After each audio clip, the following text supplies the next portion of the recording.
성도님들이 많이 이렇게 오시고 옆자리가 탁 차 있었으면 참 좋았을 뻔 했는데, 그래도 먼저 이렇게 인사하고 그렇게 말씀을 전하도록 하겠습니다.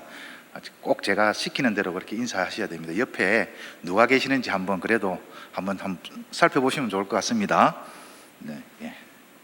자, 지금 옆에 계시는 분에게 성도님 안녕하세요. 성도님 반갑습니다.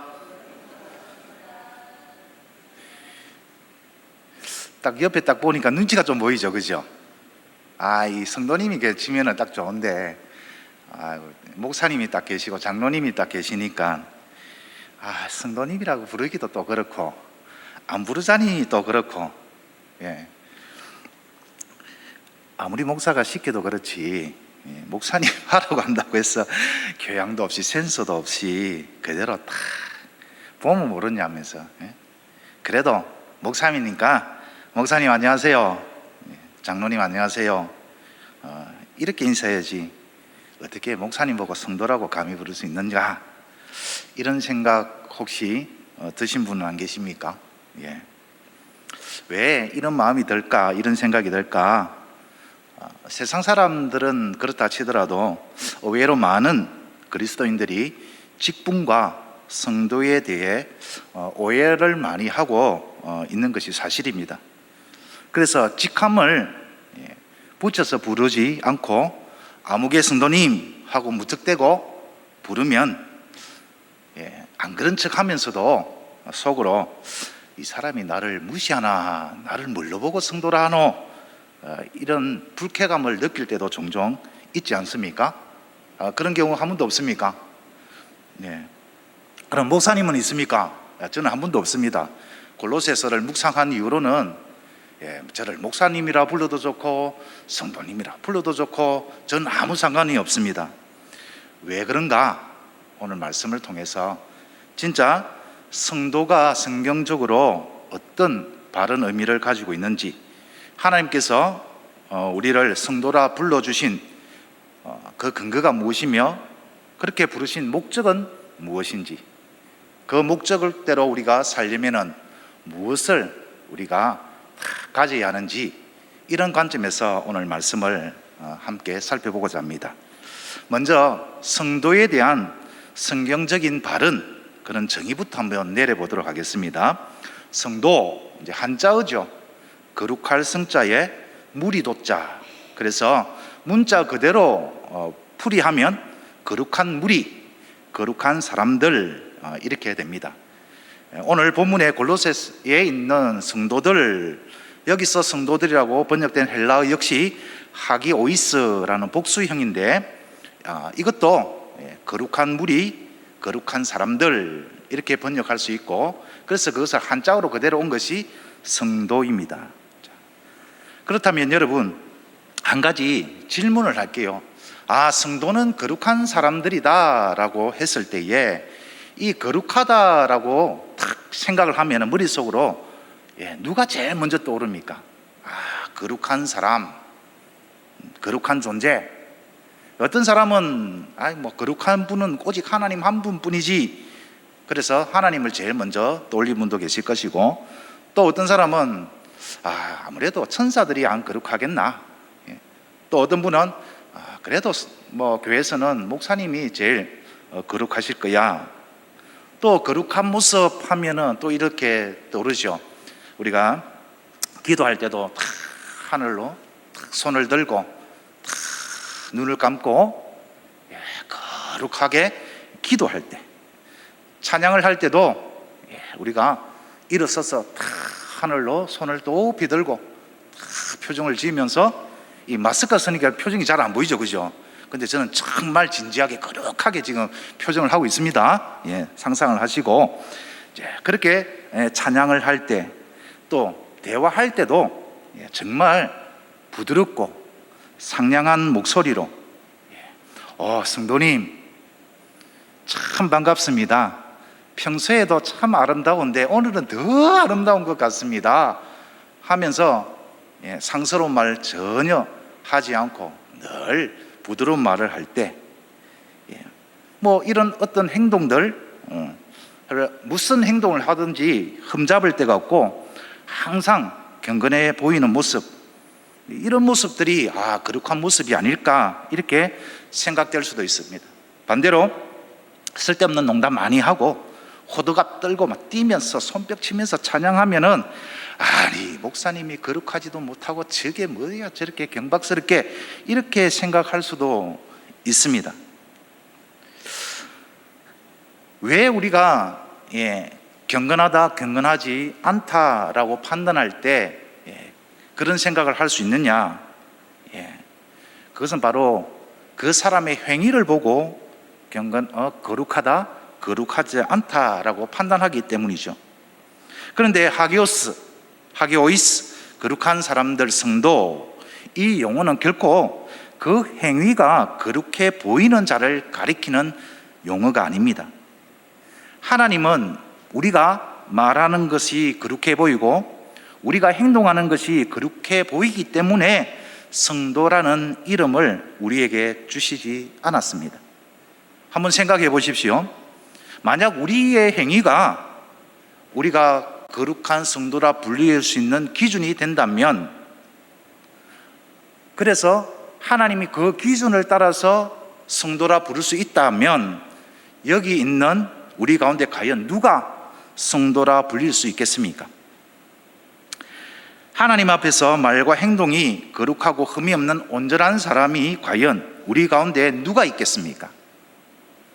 욥의 고백을 한번 들어보십시오. 욥기 15장 15절에 16절에 이 말씀이 있습니다. 하나님은 거룩한 자들을 믿지 아니하시나니. 여기서 거룩한 자들이란 천사를 말합니다. 천사라도 하나님께는 믿을 만한 존재가 되지 못한다라고 욥은 먼저 그렇게 고백을 합니다. 하늘이라도 그가 보시기에 부정하거든. 당시 가장 신성한 장소를 하늘로 여겼습니다. 그 하늘조차도 하나님 앞에 전적으로 믿을 만한 것이 못 되는 깨끗하지 못한 곳인데, 하물며 악을 저지르기를 물마심같이 하는 가증하고 부패한 사람을 용납하시겠느냐? 죄악을 물마시듯 들이키는 추악하고 부패한 사람이야 오죽하겠느냐? 하나님 앞에서 모든 사람이 부정하며 믿을 만한 존재가 되지 못한다라는 것이죠.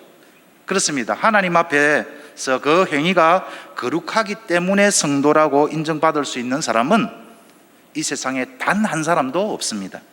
그런데 불구하고 오늘 본문에 보면 사도 바울은 골로새에 있는 성도들이라고 부르고 있습니다. 심지어 우리가 서로를 향해서도 성도라고 자연스럽게 부르고 있지 않습니까? 자, 그렇다면 무슨 근거로 우리가 서로를 향해서 성도라고 부르는 것이, 또 바울 사도가 골로새 교회에 있는 성도들을 부르면서 자연스럽게 부를 수 있는 그 근거가 무엇인가 한번 생각해 봅시다. 이 거룩이라는 단어가 가장 많이 쓰인 성경책은 역시 구약이겠죠. 구약에서 이 거룩이라고 번역될 수 있는 단어는 카도시입니다. 카도시는 문자적으로 잘라내다, 분리하다, 더러움으로부터 완전히 분리된 상태를 말합니다. 죄의 더러움과 죄로부터 완전히 분리될 수 있는 존재는 딱 한 분밖에 없죠. 하나님밖에 없습니다. 그래서 이 카도시는 하나님 외에 그 어떤 대상에게도 사실상 맞지 않는 용어이죠. 하나님께만 카도시, 거룩하다라고 적용할 수 있는 단어입니다. 그럼에도 불구하고 우리가 구약을 읽다 보면은 곳곳에 이 카도시가 하나님 외에 다른 피조물을 수식하는 것을 우리는 쉽게 발견할 수 있죠. 예를 들면 거룩한 날이다, 거룩한 땅이다, 거룩한 물건이다, 거룩한 백성이다 라는 것이 바로 이런 경우입니다. 그렇다면 이 거룩한 성도, 거룩한 사람들이라고 할 때에 어떻게 해서 우리가 이런 성도라는 이름을 가질 수 있는가? 그 거룩의 비밀이 무엇인가 라고 하니까 다시 한번 살펴봅시다. 시간의 이 카도시가 적용된 것이 창세기 2장 3절에 제일 먼저 나타나죠. 하나님이 그 일곱째 날을 복되게 하사 거룩하게 하셨으니, 일곱째 날을 하나님은 거룩하게 하셨다라고 기록을 하고 있습니다. 그러면은 날이 거룩하다라는 뜻은 무엇일까요?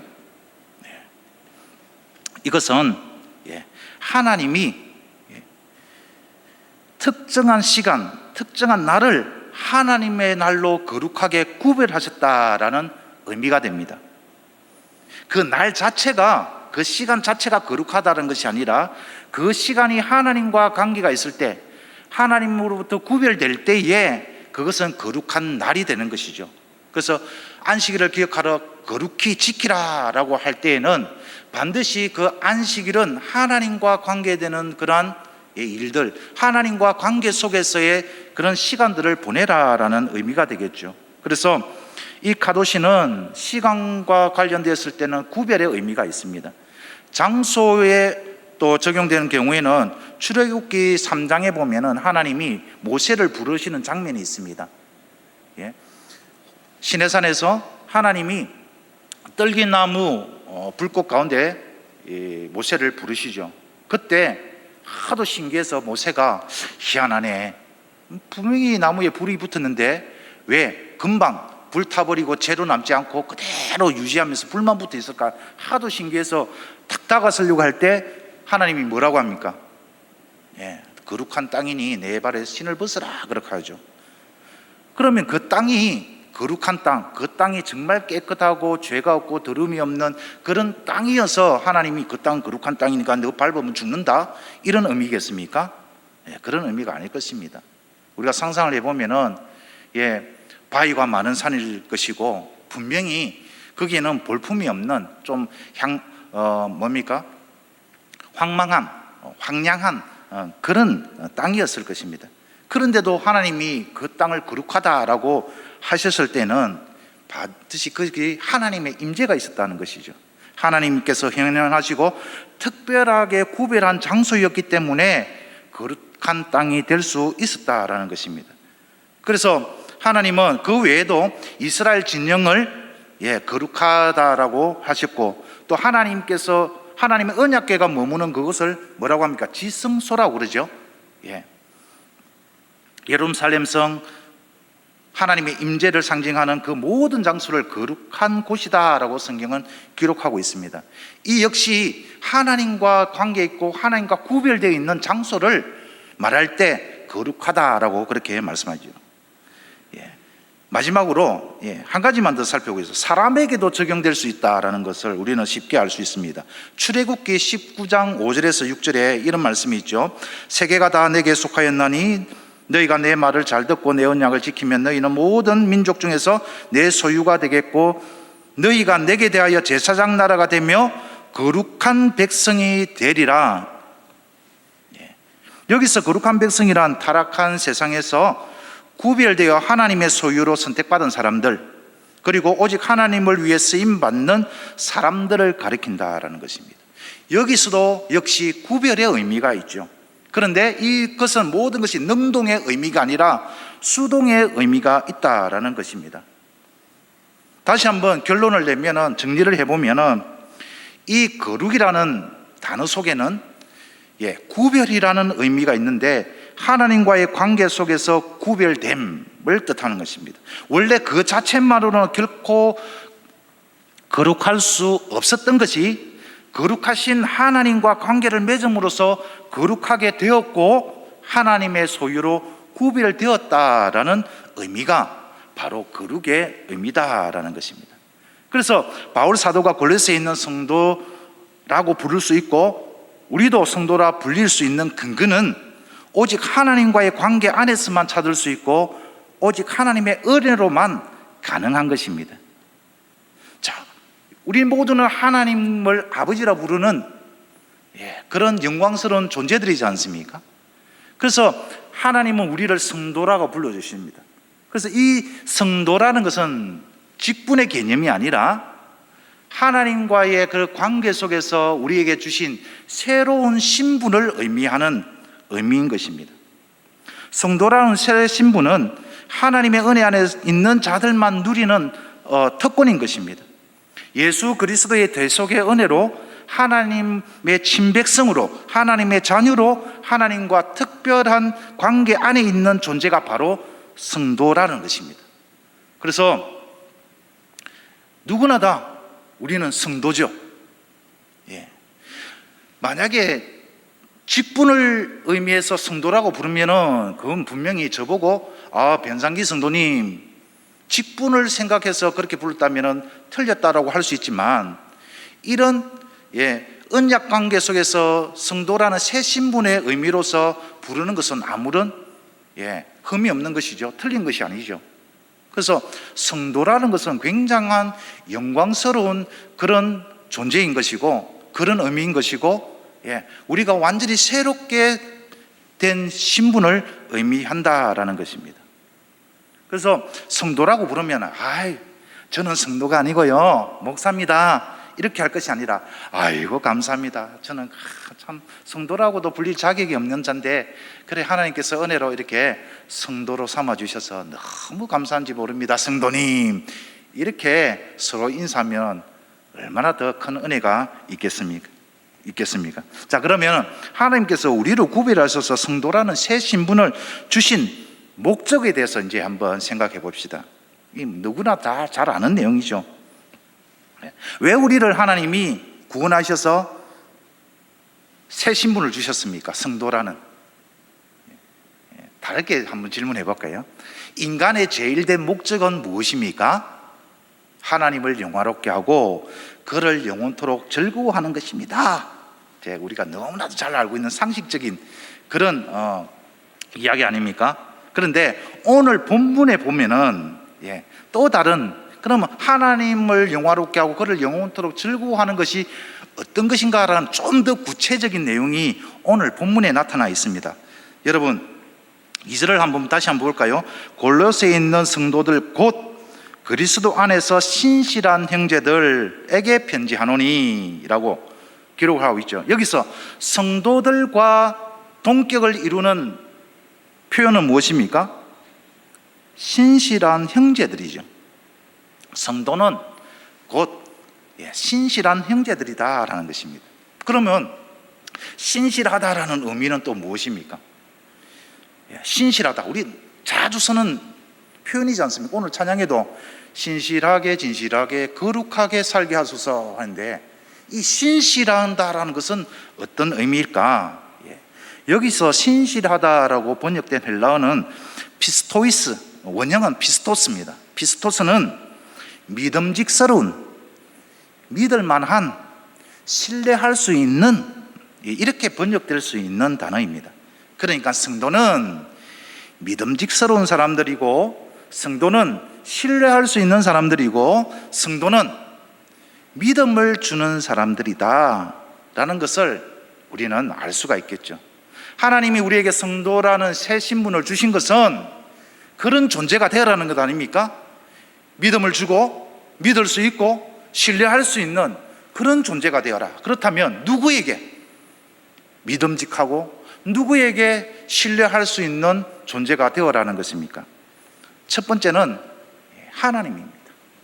믿음은 우리가 하나님을 향한 그런 방향성도 있지만 하나님이 우리를 믿는 그런 부분도 있습니다. 그래서 신실하다라고 했을 때는 우리가 하나님을 아버지라 부르면서 하나님의 말씀에 우리가 전적으로 의지하면서 그 부분 말씀에 순종하여 살아가는 것, 그것 또한 신뢰한 모습이고, 하나님이 우리를 보고 믿을 만한 존재인가, 그런 부분들도 우리가 한번 살펴보아야 된다는 것입니다. 두 번째는 누구겠습니까? 모든 사람들이겠죠.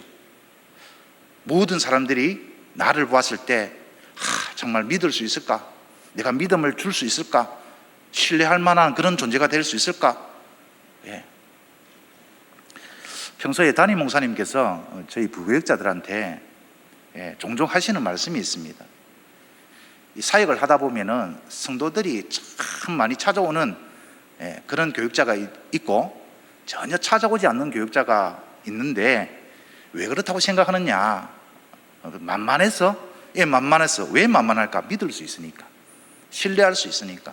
그래서 성도들이 어떤 시간에도 이렇게 전화를 하거나 찾아오면은 귀찮아하거나 불평하지 말고, 야, 나를 얼마나 믿으면 제일 먼저 나를 찾아오셨을까 감사하고 정말 기쁜 마음으로 도와드리라.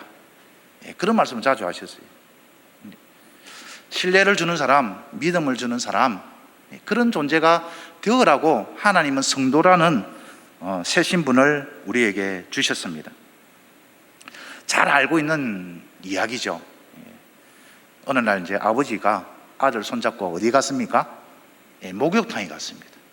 목욕탕에 가자마자 이 아이는 그 차가운 물에, 오늘같이 이렇게 더운 날이면 더 시원하지 않습니까? 막 옷을 벗고 막 뛰어가서 찬물에 풍덩 수영을 하면서 막 물장구도 치고 난리입니다. 그러다가 이제 아버지가 더 걸어오셔가지고 어디에 들어갔겠습니까? 온탕에 탁 들어가시고 탁 앉으면서 시원하다 이러니까 이 애가 보고 여기보다 더 시원한 곳이 있다고? 이야 하면서 재빨리 거기서 튀어나와서 어떻게 합니까? 온탕에다가 다이빙을 했는데 깨반적을 떠듯이 팔딱 튀어서 다시 나오면서 하는 말이, 세상에 믿을 없다. 우스갯소리지만 저는 이 이야기를 다 떠올릴 때마다 오늘날 이 시대에 참 믿을 만한 사람들이 없다라는 것들을 우리가 종종 세상에서 많이 경험하지 않습니까?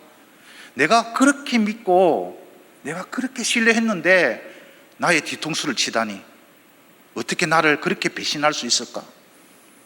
이런 분노, 이런 답답함을 우리가 종종 듣기도 하고 경험을 하지 않습니까? 이런 시대에, 이런 세상에 살아가는 저희들에게 하나님이 너희들이 믿음을 주면 되지 않느냐? 너희들이 세상의 위로가 되어주고 너희들이 세상의 소망이 되어주고 너희들이 세상의 희망이 되어주면 안 되겠냐? 그래서 내가 성도, 거룩한 신실한 그 새 신분을 준 것 아니냐? 하나님이 우리가 세상에서 성도로서, 하나님의 구별된 백성으로서 세상에 희망을 주고 소망을 주고 신뢰를 주고 믿음을 줄 수 있는 그 성도다운 그런 모습으로 살아갈 때에 얼마나 주님이 기뻐하시겠습니까? 자, 그렇다면 어떻게 하면 우리가 하나님께도 또 인간관계에서도 믿음을 주고 위로를 주고 희망을 주는 성도가, 신실한 성도가 될 수 있을까요? 오늘 본문에서 두 가지 대안을 한번 찾아보면 첫 번째는 소명의식입니다. 소명의식을 가져야 됩니다. 바울 사도가 자신을 소개할 때 어떻게 합니까? 1절을 보시면 하나님의 뜻으로 말미암아. 여기서 하나님의 뜻은 무엇일까요? 그냥 하나님이 너는 사도다, 내가 그렇게 계획을 했으니까 너는 사도로서 그렇게 살아야 된다, 이런 마음을 가진 것이 소명의식일까요? 여기서 하나님의 뜻, 이 하나님의 뜻은 우리 모두에게도 하나님은 주셨습니다. 바울 사도에게만 주신 하나님의 뜻이 아니라 하나님은 성도로 살아가고 있는 우리 모두에게도 하나님의 뜻을 주셨어요. 그 뜻은 무엇이냐? 천천히 한번 읽어드리겠습니다. 이것은 주석에 나와 있는 그대로의 내용입니다. 하나님의 뜻이란 하나님께서 불쌍한 인간들을 구원코자 계획을 가지고 계시며 그 계획은 예수 그리스도 안에서 인간을 통하여 이루어 가시는데 그 구원의 도구로서 사용될 한 개인을 향한 하나님의 의도와 기대. 하나님은 오늘도 이 순간에도 모든 사람들이 구원을 받고 천국 가기를 하나님 원하십니다. 그런데 그것은 오직 예수 그리스도 안에서만 이루어지는 것이죠. 그렇다면 이 예수 그리스도, 이 복음을 누가 전하는가? 우리를 통해서, 사람을 통해서 하나님께서 그 일을, 그 계획을 이루어 가시는데 그 한 개인에게 주신 하나님의 의도와 기대가 바로 하나님의 뜻이다라는 것입니다.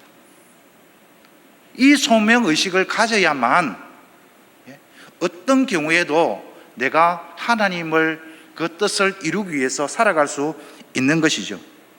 바울 사도를 다시 한번 떠올려 볼까요? 바울 사도는 참 하나님으로부터 소명 의식을 받았습니다. 주님으로부터 소명 의식을 받았습니다. 소명을 받았죠. 소명을 받았습니다. 그래서 자신이 어떻게 합니까? 사도가 된 것은, 그래, 나는 사도가 되고 말 거야. 사도 폼도 나고 참 멋있잖아. 나는 반드시 사도가 되고 싶어. 뭐 이런 식으로 개인적인 그런 욕망과 의지 때문에 사도가 된 것이 아니라 오직 하나님의 절대적인 명령에 의한 정황할 수 없는 소명이 되었다라고 그렇게 신앙 고백을 하고 있는 대목이죠.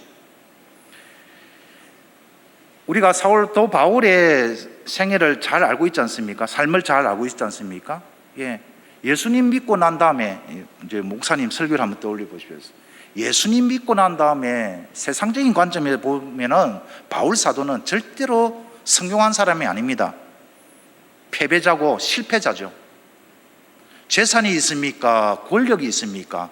건강하기는 합니까? 가정이 있습니까? 아무것도 가진 게 없어요.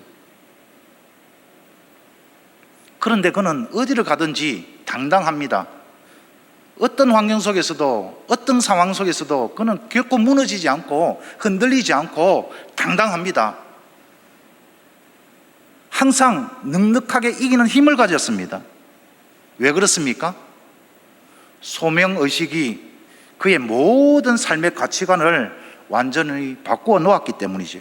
오직 예수 그리스도만을 드러내는 신실한 일꾼으로 살아가려는 그 원동력이 어디에서 나왔느냐? 바로 소명의식에서 나왔다라는 것입니다. 세상 사람들은 결코 바울 사도와 같은 삶을 살기를 원하지 않습니다. 아니, 여기 있는 우리도 우리 자녀가 그런 삶을 살기를 원하지 않습니다. 그렇지 않습니까? 취직도 안 돼. 맨날 가진 것도 없으면서 내 교회 손 벌리면서 구걸하듯이 하면서 어렵게 전도하러 다닌다고 그러면서 늘 병원에 드나들고 고치지 못하는 병을 가지고 결혼도 못하고 그렇게 살아가는 그런 모습. 그런데 바울 사도는 그것을 자랑스러워하고 있습니다. 그것이 자신의 가장 삶의 큰 영광으로 그렇게 여기고 살아가고 있습니다. 그래서 우리는 바울 사도를 믿는 것 아니겠습니까? 그런 바울 사도에게 하나님이 어떤 큰 영광을 주셨습니까? 신약 성경 27권 가운데 히브리서 빼고 13권의 말씀을 기록하게 하는 영광을 주셨습니다. 오늘도 우리는 오전에 바울 사도께서 쓰신 하나님이 그에게 영광으로 바울 로마 교회에 있는 성도들에게 성경을 쓰게 한 그 성경을 통해 우리는 도전을 받았습니다. 이 시간에도 역시 우리는 새벽에도 우리 골로새서를 가지고 묵상하고 있지 않습니까? 하나님이 믿을 만한 사람이 되기 위해서 우리가 반드시 가지고 있어야 할 것은 다른 것이 아니라 소명의식입니다. 두 번째는 무엇이겠습니까? 소명을 받았다면 또한 사명도 받았지 않습니까? 그래서 이 사명의식을 가져야 된다는 것입니다. 오늘 본문에 다시 보면은 그리스도 예수의 사도로 자신을 소개합니다. 사도는 아포스톨로스, 보냄을 받은 자라는 말씀이죠. 골로새 교회에 있는 성도들에게 자신을 하나님으로부터 소명을 받았고 예수님이 그리스도이심을 전하도록 사명을 받은 하나님의 일꾼이라고 자기를 소개를 하고 있습니다. 12제자는 아니었지만 바울 사도는 참 제자로서 삶을 살았습니다. 사명을 받고 자신은 완전히 다른 그런 삶을 살게 되었죠. 그가 마지막 이제 석방된 후에 로마 1차 감옥에서 석방이 되고 난 다음에 이제 2차로 로마 감옥에 그 지하 감옥에 갇혔을 때는 이제 유언장과 같은 편지를 마지막으로 디모데에게 쓰죠. 그 내용에 보면은 이런 내용이 있습니다. 디모데후서 4장 17절. 주께서 내 곁에 서서 나에게 힘을 주심은 나로 말미암아 선포된 말씀이 온전히 전파되어 모든 이방인이 듣게 하려 하심이니 내가 사자의 입에서 건지심을 받았느니라. 지금 로마 감옥에 우리가 인간적인 눈으로 보면 아무도 없어요. 캄캄한 지하 감옥에 홀로 버려져 있는 인생인 것 같은데 거기에 누가 함께 계시다고 말씀하십니까? 주께서 내 곁에 서서 나에게 힘 주심은. 얼마나 큰 위로가 되겠습니까? 우리가 오늘 이렇게 예배 드리는 이유, 우리 주일마다 하나님께 예배 드리고 또 새벽마다 하나님의 말씀을 붙잡고 우리가 또 이렇게 찬양하며 살아가는 이유가 무엇입니까? 바로 하나님이 우리 아버지 되시기 때문에, 주님이 날마다 우리와 함께 계심을 내가 믿고 또 경험하고 살고자 그렇게 몸부림치는 거 아니겠습니까? 이런 시대에 주께서 나와 함께 계심이 얼마나 바울 사도에게 큰 위로가 되었겠습니까? 이 세상의 가장 큰 위로는 바로 주님이 나와 함께 하신다라는 것을 늘 깨닫는 그것이 가장 큰 위로일 것입니다. 세상 사람들이 줄 수 있는 위로는 한계가 있습니다. 그러나 우리 하나님이, 우리 주님이 우리에게 주시는 위로는 한이 없죠. 가장 큰 위로일 것입니다. 바울 사도 자신처럼 디모데 목사도 앞으로 험난한 목회를 경험하게 될 것입니다. 두려워하거나 염려할 필요가 없는데 왜? 주님이 함께 하실 것이니까. 어떤 자에게요? 사명을 감당하는 자에게는 주님이 결코 버리지 않는다. 어디로 가든지 내가 함께 하리라 약속하셨다라는 것입니다. 사랑하는 성도 여러분, 바울 사도는 소명의식과 사명의식으로 어떤 어려운 시험과 환난을 만나더라도 주님이 곁에 함께 하심을 영적인 믿음의 눈으로 바라보고 주님이 주시는 위로와 능력으로 하나님의 뜻을 이룰 수가 있었습니다. 바울 사도는 주님께 믿음을 주었을 뿐만 아니라 성도들에게도 세상 사람들에게도 믿음을 주었던 하나님의 신실한 성도였습니다. 하나님은 이런 바울 사도에게 조금 전에 말한 것처럼 13권이나 기록하는 큰 영광을 주셨습니다. 성도로서 우리가 어떻게 하나님께 그리고 모든 인간관계에서 믿음을 주고 신뢰를 주고 위로를 줄 수 있습니까? 먼저 우리에게 성도라는 새 신분을 주신 하나님의 은혜를 기억하는 것입니다. 그리고 하나님으로부터 성도로서의 소명과 하나님이 주신 성도로서의 사명을 기억하는 것입니다. 마지막으로 사명을 감당할 수 있는 힘과 능력까지도 주시는 우리와 함께 하시는 주님을 믿음의 눈으로 바라보는 것입니다. 말씀을 맺겠습니다. 저와 여러분에게 도전이 되기를 원합니다. 성경에는 소명의식과 사명의식을 가슴에 깊이 새겼던 인물들과 그것을 잊어버리고 가볍게 여겼던 인물들이 극명한 대조를 결말을 기록한 장면들이 많습니다. 구약의 대표적인 예가 무엇입니까? 민수기 13장에 보면 정탐꾼 사건, 여호수아와 갈렙은 소명의식, 사명의식 깊이 새겨서 살았습니다. 그러나 나머지 백성들은 자기 자신을 어떻게 생각했습니까? 메뚜기로 그렇게 생각했습니다. 그래서 그들의 결말은 그냥 광야에서 생을 마감하는 것이었지만 여호수아와 갈렙은 가나안 땅을, 그 약속의 땅을 직접 밟아보는 그런 영광을 얻었습니다. 신약에는 복음을 위하여 목숨도 아끼지 않았던 사도들, 참 예수님의 제자로 불렀지만 부름을 받았지만 그것을 잊어버렸던 가룟 유다, 참 대조적인 결말이지 않습니까? 오늘 스스로 한번 질문해 보시기 바랍니다. 나는 믿음을 주는 신실한 성도인가? 성도로서 제자로서 내가 최우선의 가치로 삼고 있는 것은 무엇인가? 성도로서 제자로서 나는 합당한 삶의 자세로 살아가고 있는가? 오늘 말씀을 통해서 깊이 한번 묵상해 보시고 내일은 우리가 힘차게 하나님, 내가 성도입니다. 내가 세상에 오늘은 깊이 있고 믿음을 주고 소망을 주고 위로가 되는 그런 존재가 되겠습니다. 나와 함께 하시며 나에게 힘과 능력을 주시옵소서. 이렇게 기도하고 출발한다면 하나님께서 반드시 그렇게 되도록 역사해 주실 것입니다.